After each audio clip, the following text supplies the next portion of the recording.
भारतीय शिक्षा ग्रंथमाला ग्रंथ 5 वैश्विक संकटों का निवारण भारतीय शिक्षा पर्व 2 विश्व स्थिति का आकलन अध्याय 19 अमेरिका एक समस्या पृष्ठ संख्या 80। विकास की अवधारणा। विश्व के विभिन्न राष्ट्र अपने अपने तरीके से अपने समाज के विकास की प्रक्रिया में संलग्न हैं। हर राष्ट्र का अपना इतिहास है जो कि कुछ सदियों से लेकर हजारों वर्षों से भी ज़्यादा तक का है। उदाहरण के लिए आज जिसे हम United states of America USA के रूप में जानते हैं, उसका प्रारंभ मात्र 400 से 500 वर्ष ही पुराना है। यूरोप से कोलंबस के जाने के पहले से भी वहाँ जो सभ्यता विकसित हुई थी वह भी अधिक पुरानी नहीं रही। दूसरी तरफ देखें तो भारत व चीन हैं जिनका अस्तित्व सर्वाधिक पुराना है। ये देश तब से हैं जब ना तो यूरोप था और ना ही अमेरिका। इन सबको देखने व समझने हेतु हमारे इस प्रयास के केंद्र में जो विचार लेकर हम चल रहे हैं वह है भारतीयता, यानी एक ऐसा विचार जहां अर्थ, काम, धर्म और मोक्ष को एक सूत्र में गूंथकर समस्त समाज की सर्वांगीण उन्नति करने का मार्ग निहित है, जिसकी जड़ें भारत के प्राचीन मनीषियों द्वारा प्रतिपादित इतिहास में आज भी सुरक्षित हैं।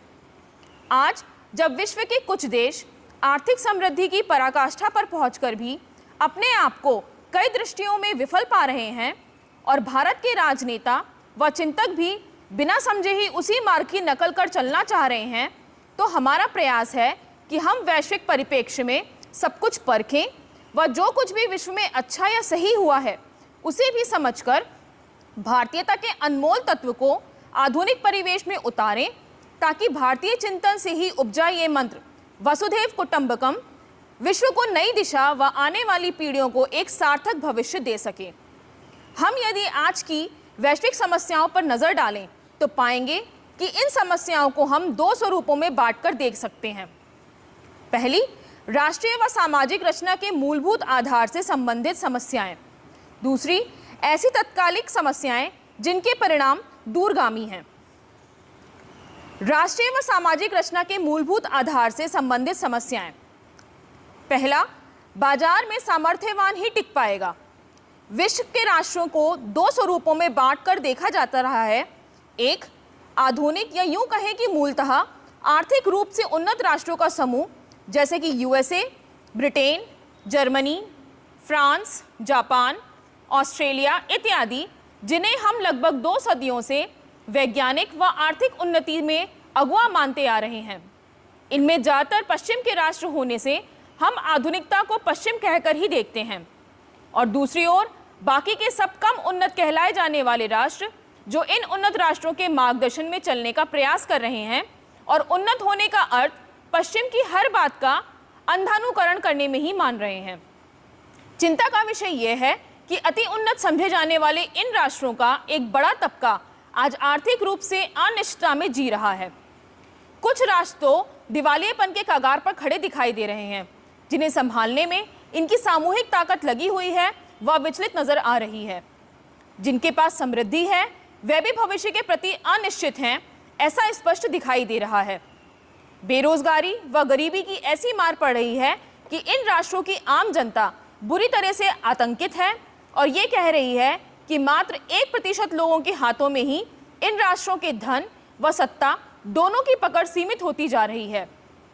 बहुमत का विश्वास सरकारी व्यवस्थाओं व राजनेताओं पर से उठता जा रहा है। राजनेता भी ज़्यादातर पुराने प्रयासों में गलतियां बताकर स्वयं को नए मसीहा के रूप में प्रस्तुत करने में ही व्यस्त हैं। अति उन्नत राष्ट्र से ये राष्ट्र मात्र 30-40 वर्षों से ऐसी नाजुक स्थिति में कैसे पहुंचे हैं तथा इन समस्याओं की जड़ कहाँ है, इस पर चर्चा करने वाले कम ही दिखाई पड़ते हैं। आर्थिक सोच में कोई मूलभूत दिशा भूल हो रही है, ऐसा कहने के बजाय बाजार में सामर्थ्यवान ही टिक पाएगा, यह एक कुमंत्र की समस्या पर टिप्पणी के रूप में हर कोई व्यक्त करता नजर आता है। और सामर्थ्यवान यानी क्या, इस बात का पूरा चिंतन किए बिना ही ये सब विकसित कहलाने वाले राष्ट्र ज़्यादा से ज़्यादा सामर्थ्यवान बनने के नए नए रास्ते पाने के विभिन्न प्रयोगों में पिछले कुछ दशकों से लगे हुए हैं। यूरोप के देशों को लगता है कि वे अमेरिका से जनसंख्या में बहुत छोटे हैं, इसलिए यदि एकजुट हो जाएं तो उनका सामर्थ्य बढ़ जाएगा। मगर फिर यूरोप के जो राष्ट्र आर्थिक व अन्य दृष्टियों में ज़्यादा शक्तिशाली रहे हैं, उनमें आपस में होड़ खत्म ही नहीं हो पाती कि बड़ा कौन है। उन्हें चिंता लगी रहती है कि कमज़ोर राष्ट्र कहीं उनका फ़ायदा तो नहीं उठा रहे। साथ जोड़ने में उनके अपने राष्ट्र का कितना लाभ या स्वार्थ सिद्धि होगी, इसका विचार किए बिना ये राष्ट्र एक दूसरे को आगे बढ़ाने के लिए नहीं, बल्कि स्वयं की ही चिंता तथा उन्नति की लालसा में आर्थिक दृष्टि से एक होने का प्रयास करते हुए दिखाई दे रहे हैं। यूरोप के इस एक होने के प्रयास के बीच अचानक ही ब्रिटेन ने हाथ खींच लिए, जो ब्रेक्सिट के नाम से मशहूर है। ब्रिटेन के नागरिक और नेता दोनों पूरी तरह भ्रम में हैं कि यूरोप के साथ रहना है कि नहीं। मामला लगभग 50-50 का है। बहुत थोड़े मतों से आज उन्होंने तय किया है कि साथ रहना उनके हित में नहीं है। थोड़े समय बाद बात पलट भी सकती है, फिर नए खेल शुरू होंगे कि साथ ही रहते तो अच्छा होता। यह गंभीर स्थिति है उन देशों की जो विश्व को आर्थिक दिशा देने का दावा करते हैं। बेरोजगारी से पीड़ित जनता आंदोलन करने के अलावा कुछ नहीं कर सकती। नेता भी सार्थक चिंतन करने के बजाय सिर्फ लुभावने वादे के जरिए सत्ता पाने पर सोचेंगे, ऐसी ही स्थिति अभी दिखाई देती है। ये लोग मूल में जाकर विचार कर रहे होंगे, ऐसा प्रत्यक्ष व प्रभावी रूप से दिखाई नहीं देता। दूसरा, आर्थिक विषमता में लगातार वृद्धि व टेक्नोलॉजी का दुरुपयोग। स्वयं को विकसित कहने वाले राष्ट्र तथा अन्य राष्ट्र भी जो इस दौड़ में शामिल हैं, उन सबकी एक और भी विकराल समस्या है। वह है आर्थिक विषमता, अर्थात राष्ट्रीय धन का अधिकतम प्रतिशत धीरे धीरे मुट्ठी भर लोगों के हाथों में सीमित होना। यदि विश्व के आर्थिक इतिहास पर दृष्टि डालें तो बढ़ती हुई आर्थिक विषमता ही एक ऐसा आर्थिक बिंदु है जो लगातार बढ़ता ही जा रहा है। राष्ट्र में आर्थिक तेजी हो या मंदी, आर्थिक विषमता का शिकंजा दोनों ही हालत में बिना लगाम के बढ़ ही रहा है, अर्थात कम से कम लोगों की मुट्ठी में ज़्यादा से ज़्यादा धन का सिमटता जाना। और इस कारण से कहने को तो ये सारे राष्ट्र प्रजातांत्रिक हैं, मगर हकीकत में तो पैसे की ताकत ही तय कर रही है कि क्या खाना, क्या पहनना, कैसे रहना, कैसे चलना, क्या ज़रूरी है, क्या बेकार है, और यह भी कि किसे वोट देना है या क्यों देना। जब बाजार ही सब तय करेगा तो आर्थिक ताकत ही एकमात्र ताकत बनेगी, यह स्वाभाविक ही है। निरंतर बढ़ती हुई विषमता के कारण कितने ही प्रकार की सामाजिक असंतुलन व समस्याओं का प्रभाव दिन ब दिन बढ़ता जा रहा है। यह प्रश्न अत्यंत गंभीर है। उदाहरण के रूप में आज टेक्नोलॉजी की ताकत का दुरुपयोग इस हद तक संभव है कि शिक्षा की प्रक्रिया से चिंतन करने की प्रक्रिया को समूल नष्ट करने का दुष्प्रयास भी दिखाई देने लगा है। आज जानकारी की सहज उपलब्धता सॉफ्टवेयर की विभिन्न कंपनियों द्वारा इस तरह प्रदान होने लगी है कि विद्यार्थी बिना चिंतन किए ही जो बातें उसे आसानी से उपलब्ध हैं उन्हें ही सही मानकर सीखने में लगा हुआ है। ऐसे में शिक्षा का अर्थ मानसिक विकास व अनुसंधान ना होकर आने वाली पीढ़ियों को मात्र नकल करने वाले बंदर बनाना रह जाए तो संपूर्ण विश्व की कैसी भारी दुर्गति हो सकती है। कुछ चुनिंदा लोग जो धन की ताकत से समाज को अपने वश में रखना चाहें, उनका काम आज से पहले कभी भी इतना आसान नहीं रहा होगा, क्योंकि वे मनगढ़ंत बातों को ही सत्य बनाकर विद्यार्थियों को मानसिक रूप से अपनी इच्छा अनुसार नियंत्रित कर सकेंगे। अर्थात हम कह सकते हैं कि नए प्रकार की गुलामी का शिकंजा विश्व भर की आने वाली पीढ़ी को कब निगलने इसका पता भी नहीं चलेगा। आर्थिक नियंत्रण के जरिए विश्व की संपूर्ण शिक्षा व्यवस्था पर भयावह दुरुपयोग का मंडराता खतरा एक ऐसा धीमा जहर है जिसकी मार विश्व के भविष्य के लिए अत्यंत ही दुखदायी हो सकती है। तीसरा, पारिवारिक अस्थिरता व व्यक्ति का अकेलापन। विश्व में ऐसा कोई भी राष्ट्र अथवा सभ्यता नहीं दिखाई देगी जहां माँ बाप के लिए बच्चों के प्रति निस्वार्थ समर्पण या बच्चों के मन में माँ बाप का महत्व बिल्कुल ही ना हो। चाहे पुरातन सभ्यता के प्रतिनिधि ट्राइब्स हों अथवा आधुनिकता में ढली आज की पीढ़ी, परिवार के बिना किसी भी समाज की कल्पना हो ही नहीं सकती, भले ही कोई इस बात को कितना भी नकारे। जब हम राष्ट्र के रूप में समाज के स्थायी स्वरूप को खड़ा करने की बात कहते हैं तो परिवार की धुरी को बिना स्थापित किए ऐसा कभी भी संभव नहीं है। ऐसे में समाज की आर्थिक व्यवस्था का विचार करते समय क्या परिवार को बाजार से कम आंककर सोचा जा सकता है? कहीं ना कहीं वैश्विक समस्याओं के जड़ में यह एक बिंदु है जो पश्चिम के विचार को द्वारा उपेक्षित हो गया ऐसा लगता है। परिवार तो निस्वार्थ प्यार का दूसरा नाम है। इसका बाजार की लेन देन प्रक्रिया से कोई संबंध नहीं है। ऐसे में सामर्थ्यवान होने के लिए सिर्फ आर्थिक शब्द का उपयोग बहुत भ्रामक प्रतीत होता है। ऐसे में मात्र अर्थ को ही सफलता की परिभाषा देने की जो चूक पश्चिम के चिंतकों या राष्ट्र को चलाने वाले नेताओं ने की है, उसका ही नतीजा है कि आज सारा विश्व परिवार के बिखराव की समस्या से बुरी तरह पीड़ित है। ऐसे समाज का निर्माण कैसे हो जहां धन, समाज व परिवार में आत्मीयता के तत्व को सर्वोपरि रखते हुए मनुष्य की उन्नति का साधन बनकर बढ़ता रहे। तभी ऐसे बाजार की व्यवस्था संभव होगी जहां आर्थिक बढ़ोतरी का एक दूसरे को लूटकर नहीं, प्रकृति को नुकसान पहुंचाकर नहीं, बल्कि मानवीय सभ्यता के जो मापदंड हो उनकी बढ़ोतरी से जुड़ी हो। प्रश्न ये है, जैसे कि यदि यूएसए को आर्थिक व वैज्ञानिक उन्नति का बड़ा श्रेय प्राप्त हुआ है, तो उसकी स्थिति महत्वपूर्ण गैर आर्थिक विषयों में क्या है? और यदि इनमें से कुछ विषयों में, जैसे कि पारिवारिक स्थिरता या कि सामाजिक समरसता इत्यादि में वे पिछड़ा हुआ दिखे, तो क्या आप यूएसए को सच में उन्नत कह सकेंगे? जहां एक और कुछ बातों में पश्चिमी राष्ट्रों के गुण अनुकरणीय हैं, वहीं दूसरी ओर उन्होंने न केवल स्वयं के लिए बल्कि विश्व के लिए समस्याएं खड़ी कर दी हैं। काल के प्रवाह में इन गुणों व अवगुणों के सम्मिश्रण के अनुपातों में होने वाले परिवर्तनों के बीच भ्रामक स्थिति बनी हुई है।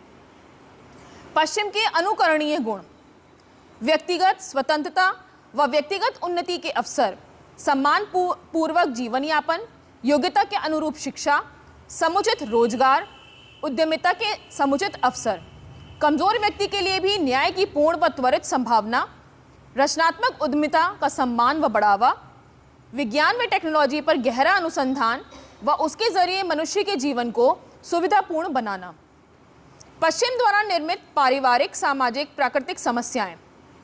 पारिवारिक समस्याएं: पारिवारिक स्थिरता अर्थात बच्चों के जीवन में माँ बाप व अन्य सदस्यों की भावनात्मक भूमिका, तलाक का प्रतिशत, समाज में भावनात्मक मित्रता का स्तर, संकट काल में परिवार व मित्रों का आपस में आर्थिक अवलंबन किसी भी राष्ट्र की मूल धुरी होती है।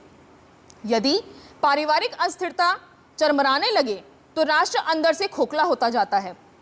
पश्चिमी राष्ट्र पारिवारिक टूटन को अनदेखा कर उनसे उपजी समस्याओं से छुटकारा नहीं पा सकते हैं। अस्थिर परिवार न केवल बच्चों के समुचित विकास में ही बाधक होते हैं, बल्कि समाज में विभिन्न प्रकार की समस्याओं, चाहे वे बेरोजगारी की हो, सामाजिक असुरक्षा की हो या मानसिक रोगों की, को जन्म देने का मूल कारण है। सामाजिक समरसता अर्थात आंतरिक सुरक्षा व शांति, विभिन्न समुदायों के आपसी संबंधों की प्रगाढ़ता, आर्थिक उन्नति को ही सर्वोपरि समझने के कारण व्यक्ति की पहचान मूल रूप से आर्थिक ही हो जाए तो सामाजिक समरसता का निर्माण असंभव सा होने लगता है। फिर पारिवारिक पृष्ठभूमि ही जब डावाडोल होने लगे तो कैसे हो सकता है एक ऐसे समाज का निर्माण जहां हर व्यक्ति हर स्थान पर स्वयं को सुरक्षित महसूस कर सके? फिर आर्थिक विषमता इस समाज में आपसी घृणा को बढ़ाए तो इसमें क्या आश्चर्य? प्राकृतिक संपदा का संरक्षण व सदुपयोग। आर्थिक उन्नति की चाहत में प्रकृति का अंधाधुंध दोहन जहां आने वाली पीढ़ियों के लिए घातक परिणाम का कारण बन गया है, वहीं पश्चिम के विचारों में जो मूल आधारभूत गलतियां हैं उन्हें भी स्पष्ट दर्शाता है। उन्नति का अर्थ सिर्फ क्षणिक समय में पैसे को बढ़ाना, जैसे कि पूंजीवादी व्यवस्था में कहते हैं, न केवल स्वार्थ की पराकाष्ठा है बल्कि दीर्घकालीन दृष्टि के अभाव को भी व्यक्त करता है। पूंजी की ताकत को सर्वोपरि समझने से विश्व के सभी राष्ट्रों की जो दुर्गति हो रही है और जिस तरह आर्थिक शक्ति विश्व के मुट्ठी भर लोगों के हाथों में सीमित हो रही है, यह पश्चिम की आर्थिक सोच के दिवालियेपन को स्पष्ट करता है। आर्थिक विकास को माध्यम के रूप में ना देखने की भूल व जीवन का लक्ष्य विकास की पराकाष्ठा को ना समझने के कारण ही पश्चिम आज अपने ही बुने हुए पहले मार्क्सवाद के और अब पूंजीवाद के पतन के कगार पर आकर खड़ा हो गया है। मनुष्य द्वारा निर्मित प्राकृतिक विपदाएं ही इन विचारधाराओं के अधूरे या गलत होने का प्रमाण है। अन्य राष्ट्रों के प्रति बड़प्पन, सोच व जिम्मेदारी। जैसे परिवार में बड़ों की भूमिका होती है कि वे छोटों के लिए अवसर उपलब्ध कराने में गर्वित महसूस करें, वैसे ही समाज में जो उन्नति की शीर्ष पर होते हैं उनकी स्वाभाविक जिम्मेदारी बनती है कि नई पीढ़ी और अन्य कमजोर वर्ग के लिए मार्ग प्रशस्त करने में योगदान करें। ठीक इसी तरह जो राष्ट्र उन्नति की शिखर की ओर आगे बढ़ते हों, वे अपने साथ छोटे व कमजोर राष्ट्रों को बल प्रदान करें तभी मानवता का विकास संभव है। कोई अकेला नहीं है, हम सब जुड़े हुए हैं। एक की पीड़ा कहीं ना कहीं सबकी पीड़ा बनकर कब खड़ी हो जाए कोई नहीं बता सकता। ऐसे में यदि ताकतवर राष्ट्र दूसरों का शोषण करना चाहें अथवा उन्हें अपना पिट्ठू बनाना चाहें तो विश्व में कभी शांति नहीं हो सकती। हर समय स्वार्थ, अविश्वास व अस्थिरता का वातावरण बना ही रहता है। बड़प्पन त्याग और देने से ही होता है, ताकत के इस्तेमाल से नहीं। नई पीढ़ी में सामाजिक व राष्ट्रीय सोच, जिम्मेदारी उठाने की क्षमता, व्यक्ति में मानवीय गुणों व क्षमताओं का विकास, मीडिया का सामाजिकता व व्यक्ति के विकास में योगदान, असामाजिक तत्वों व विषयों की स्थिति, बच्चों व नई पीढ़ी में व्यसन व अराजकता, जेल, कैदियों व सुरक्षाकर्मी की आवश्यकता, सट्टे द्वारा प्राप्त धन व उसके प्रति समाज की सोच आदि चिंता के विषय हैं। 4. बौद्धिक भ्रष्टाचार। बौद्धिक भ्रष्टाचार के जाल में हर राष्ट्र ऐसा जकड़ा हुआ है जिसके कारण समाज, राष्ट्र, मानवीयता ये सारे शब्द बेमानी हैं। इन शक्तियों का एकमात्र उद्देश्य यह है कि कैसे धन की ताकत को नए नए प्रकार की चालाकियों के जरिए वश में रखा जाए। वैश्विक स्तर पर खेली जाने वाली ये चालाकियों का पता आम आदमी को तो दशकों तक ही नहीं चल पाता है। चाहे ये चालाकियां दवाइयों के बढ़ते दामों की हो, प्राकृतिक संसाधनों के लूट की हो, युद्ध जैसे स्थिति बनाए रखने की हो, टीवी पर झूठे लुभावने प्रचार के जरिए फिजूल की चीज़ों की बिक्री में हो, विश्वविद्यालयों के जरिए झूठे अनुसंधान की हो, स्टॉक मार्केट जैसी व्यवस्थाओं का कानूनी दुरुपयोग, सट्टा जैसी प्रवृत्ति को बढ़ाने में हो, प्रजातंत्र को पैसे की ताकत से खरीदने की हो, पढ़े लिखे समुदाय द्वारा अनपढ़ गरीबों को मूर्ख बनाने की हो, बैंकों द्वारा राष्ट्रीय मुद्राओं के सट्टे की हो। और अब इन समस्याओं के जड़ में सिर्फ एक कारण है, बिना किसी प्रकार के पुरुषार्थ व नवनिर्माण में कम से कम समय में अधिक से अधिक धन हथियाने का लालच। मजे की बात यह है कि इस कार्य में हर राष्ट्र की बुद्धिमान व शक्तिशाली स्वार्थी ताकतें आपस में मिलजुल कर अपने अपने राष्ट्र के हितों को ताक पर रखकर अपने ही राष्ट्र की सामान्य जनता को भ्रम में फंसाकर गुमराह कर रही है। पूरे संसार में ऐसी विकट स्थिति आज बनी हुई है। ऐसी तात्कालिक समस्याएं जिनके परिणाम दूरगामी हैं। स्वत्व की पहचान, आइडेंटिटी का भ्रम। एक लंबे समय से कई विभिन्न कारणों से विश्व के लगभग सभी देशों में विभिन्न प्रकार की पहचानों का तालमेल सही स्थापित नहीं हुआ। इस कारण से अनेक आपसी रिश्ते इस कदर बिगड़े हुए हैं कि उनकी आपसी स्थिति हमेशा एक ज्वालामुखी के समान लगती है। इन देशों में जब तक ऐसे नेतृत्व बल नहीं पकड़ते जो विविधता में एकता के सूत्र को न केवल समझते हैं बल्कि उसे स्थापित करने की क्षमता रखते हैं, सर्वमंगल व सबका विकास चाहते हैं, तब तक इस स्थिति का हल नहीं हो सकता। अहंकार से प्रेरित युद्ध जैसी स्थितियों में संपूर्ण विश्व एक अत्यंत कष्टदायी वातावरण में जीने के लिए बाध्य हो रहा है। हर राष्ट्र अपनी सुरक्षा के प्रति सजग रहना चाहता है व विश्व की बहुत बड़ी शक्ति सिर्फ फौजें और युद्ध सामग्रियां जुटाने में ही व्यस्त हैं।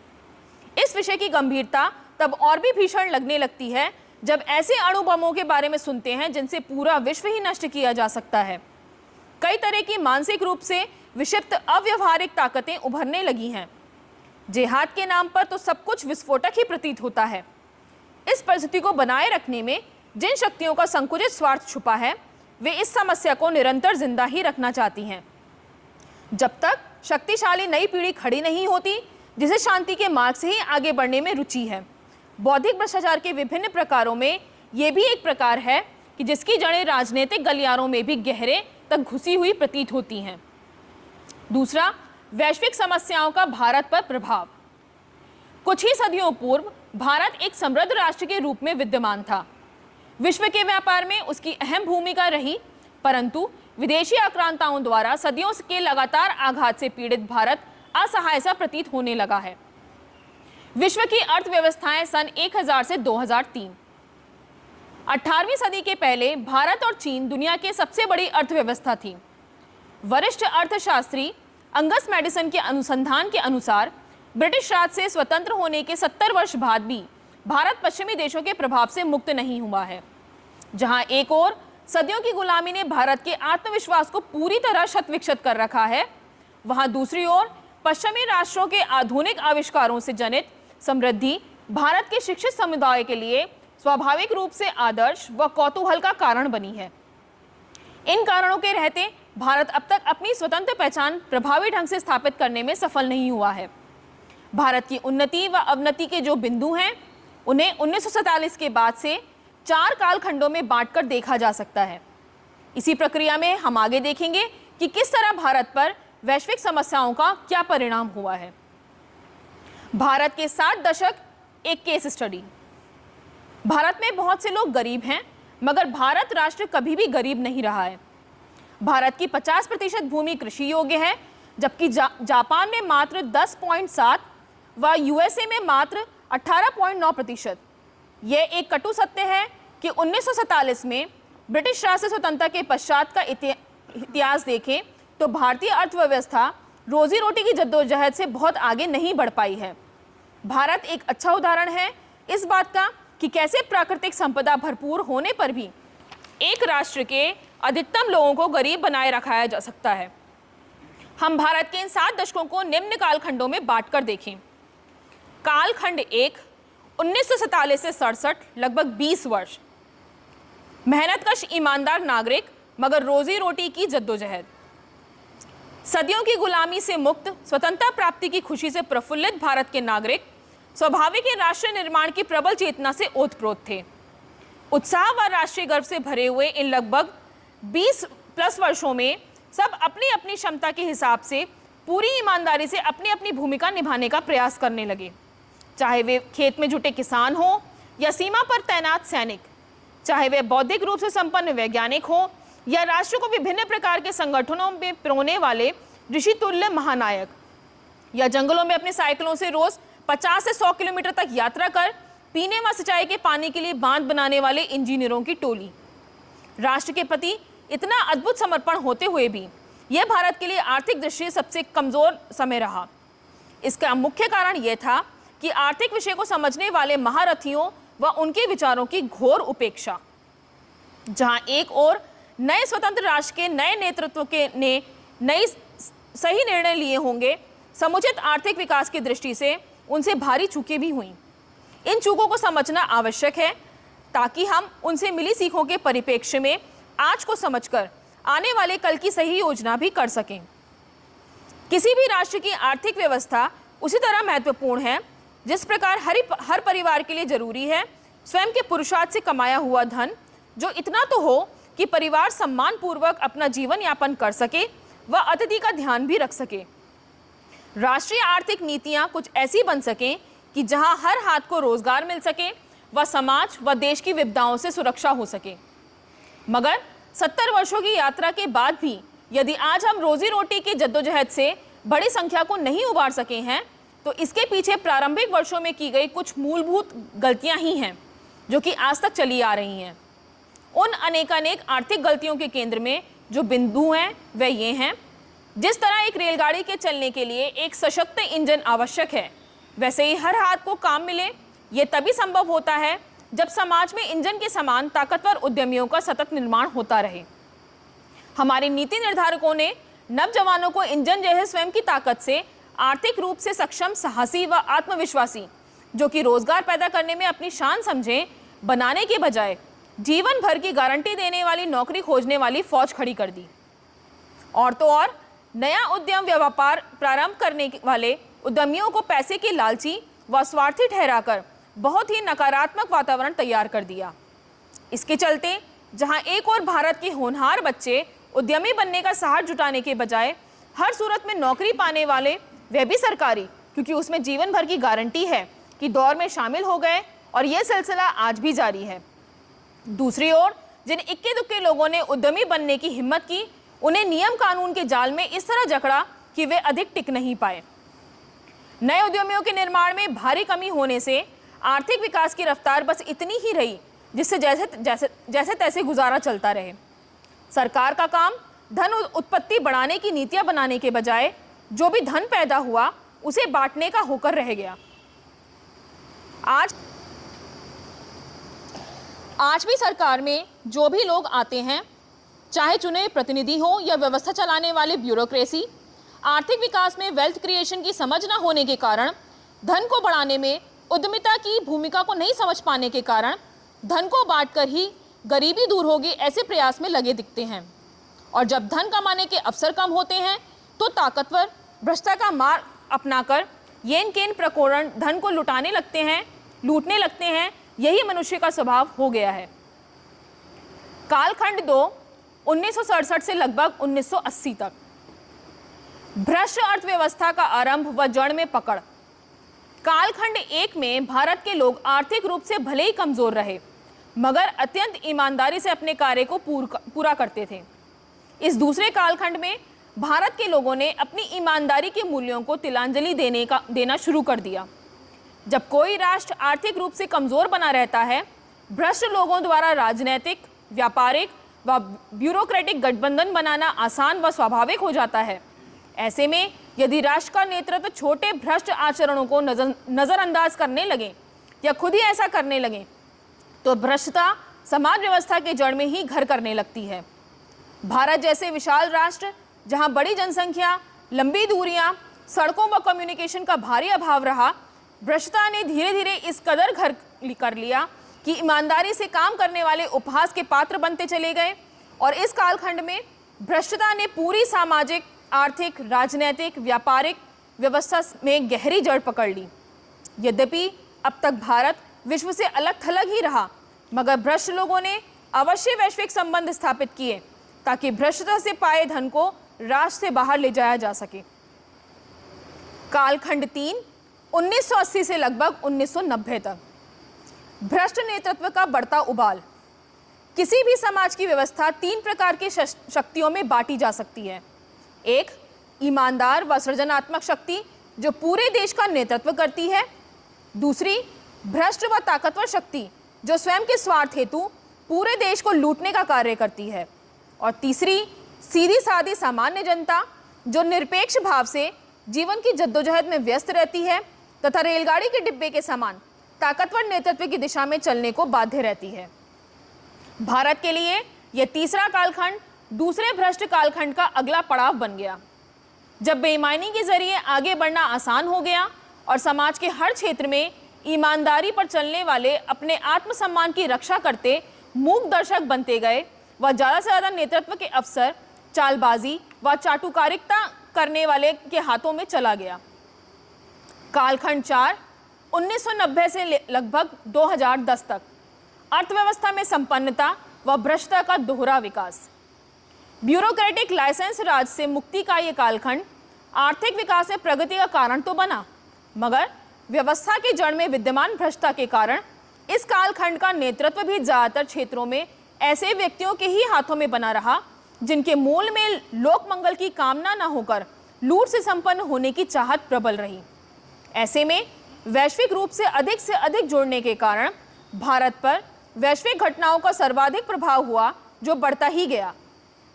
इसी कालखंड में इंटरनेट के आविष्कार ने भारत की ईमानदार शक्तियों के भी बल में वृद्धि के अवसरों को बढ़ाया और भारत की बौद्धिक व मेहनती शक्तियों का पूरे विश्व में परचम लहराया।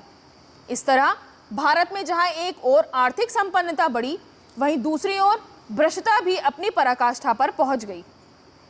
एक तरह से देखें तो भारत का प्रथम कालखंड 1947 से 1967 तक, भारत के इस चौथे कालखंड 1990 से 2010 तक का ठीक उल्टे स्वरूप का परिचायक रहा है। जहां प्रथम कालखंड ईमानदारी की मूर्ति तो रही मगर आर्थिक रूप से कमजोर भी थी, वहीं ये चौथा कालखंड संपन्नता से तो बड़ा है पर ईमानदारी का सर्वथा अभाव साफ साफ दिखाई देता है और इसी कारण से एक बहुत बड़ी ईमानदार ग्रामीण जनसंख्या गरीबी से जूझ रही है। भारत की 70 वर्षों की यात्रा में भ्रष्टता उसकी स्वयं की कमजोरी का मापदंड है। वैश्विक शक्तियों व समस्याओं का असर तो अब आया है।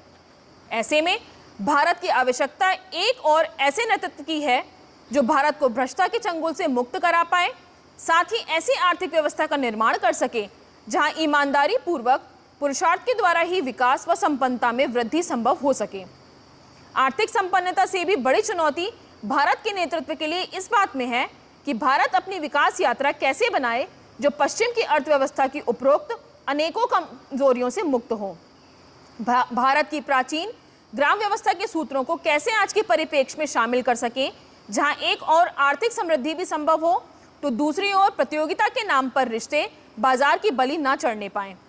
स्वार्थ की आंधी ऐसे ना उमड़े कि दूरगामी परिणामों को अनदेखा कर प्रकृति, वायुमंडल, स्वास्थ्य, मानवीय गुणों को ही तिलांजलि देने लगे, जैसा कि आज पूरे विश्व में चारों ओर दिखाई दे रहा है और भारत भी इसी दौड़ में आज शामिल है। इतना ही नहीं, नए युग में भारत के पास वे अनमोल विरासत है जो सदियों से चली आ रही है और आज भी जिंदा है, जहां विकास की परिभाषा आर्थिक आंकड़ों में सीमित नहीं है। तीसरा, विश्व के ज्ञान और शिक्षा के विभिन्न प्रतिमान। आज की भाषा में आर्थिक विकास का सूचक रोजगार है। इसी एक बात को ध्यान में रखकर ही दुनिया के तकरीबन हर राष्ट्र की शिक्षा व्यवस्था का निर्माण किया गया है। रोजगार के अवसर सीमित होते हैं, इसलिए ऐसी व्यवस्था का निर्माण किया गया है जिससे कि शिक्षा के नाम पर मिलने वाली डिग्री के जरिए ही व्यक्ति की छटनी की जा सके, बजाय इसके कि उसके अंतर्निहित गुणों के आधार पर उसका चयन हो सके। यही नहीं, शिक्षा को रोजगार से सीधा जोड़ देने के कारण ही यह अपने आप में समाज में व्यवस्था निर्माण करने का एक राजनीतिक औजार बन गया है।